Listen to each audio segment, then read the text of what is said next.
Hey, welcome back to another video. Today we're going to learn how to do a bit of jewelry making, chain making. We're going to be using some copper wire to make some little chains that look something like this. In this first preliminary video, we're just going to learn how to make the jump rings and how to assemble them into a classic 3 and 2 pattern. Let's take a look. Here's some of the tools we're going to be using today. I've got a couple of pairs of needle nose pliers, some side cutters, and some wire strippers. And we're just going to be using 14 gauge copper wire. I have a lot of this left over because some of my students use it for an electrical project. So when it's done, we then recycle it and start using it for jewelry so that there's no waste. I've got a metal bar here to wrap the wire around so that we can get a nice circle for our jump rings.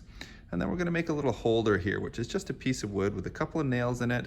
And we're just going to use some safety or some paper clips and an elastic band just to hold our project while we're working on it. It makes everything a little easier.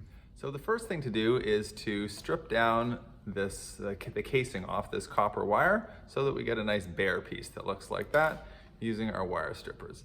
Now you can just sit there with the wire strippers and do a little bit at a time. That's quite time consuming, but it is possible to do it that way. I'm going to show you a way that's just a little bit quicker. So in order to just take the casing off here, if we use the vise to hold the wire, then we can take a much bigger section off at a time. So I'll show you what I mean. Let's put it in the vise like that. Take off about that much at a time. And make sure you're coming up straight so that the wire strippers don't bite on the wire. And then you can just flip it over. And do the other side maybe in 3 or so pieces, like that. The straighter the piece of wire is, the easier it is to peel the casing off. The next thing to do is to wrap it around our round bar here. Now, I've seen people do this with a drill, which is great, but this is a pretty short piece of wire and it's just copper, so it's pretty soft, so it actually doesn't take that long just to do it by hand.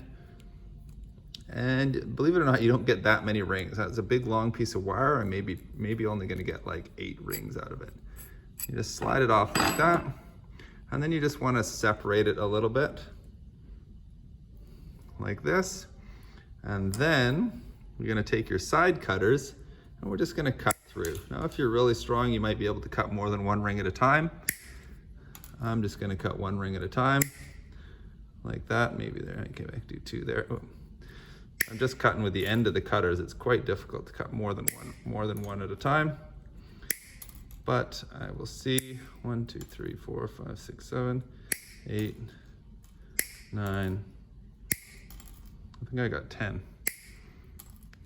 So I just got 10 out of that, a little lot there. Once you have a nice little pile of rings going, then you can start to make your chain. This is what the rings should look like when they're done. They should be nice and round and just separated like that, so that when we're going to put them together, all we have to do is bend them that way. We don't want to have to bend them this way, fold them in. We just want to pinch them sideways to join them. That's the easiest way to do it. Now for this part, you can choose to use needle nose pliers if you like. I find I can just bend these with my fingers, but if you find it's hurting your fingers a little bit, you just take the needle nose pliers and you just hold them like that. And then to put it together, you literally just go like that, and that's it.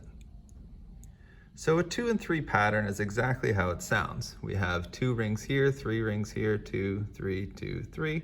And then I just made some bigger pieces, but you can just do a 2 and 3 pattern all the way along. And that's what we're going to look at in this first video. So I've closed up 2 rings here, and then I'm going to slide my other rings in. I'll use the needle nose pliers here just to close up that ring, like that. Good. And then I'm going to do the same thing with my other 2 rings. Just close those up.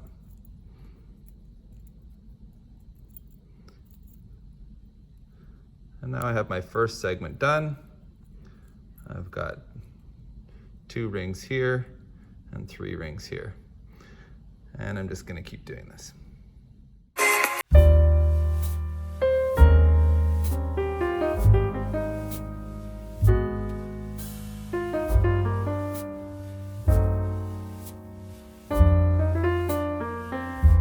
Once your chain gets to be about this long, it's going to start to wobble around a little bit, and it starts to be easier to attach it to a frame like this, and then it will hold it tight as you just work with the working end.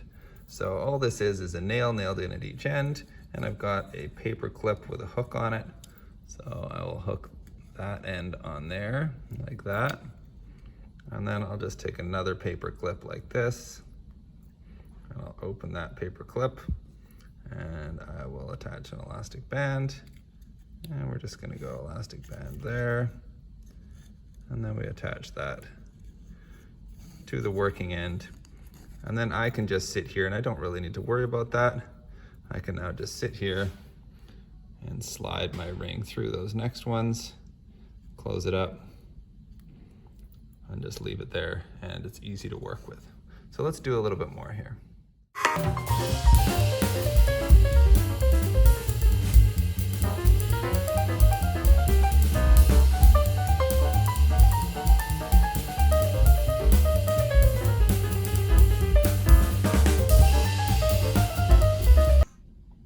So let me just show you a close-up of what I'm doing. We've got our pattern going here, 3, 2, 3, 2, 3. So we've just finished a set of 3.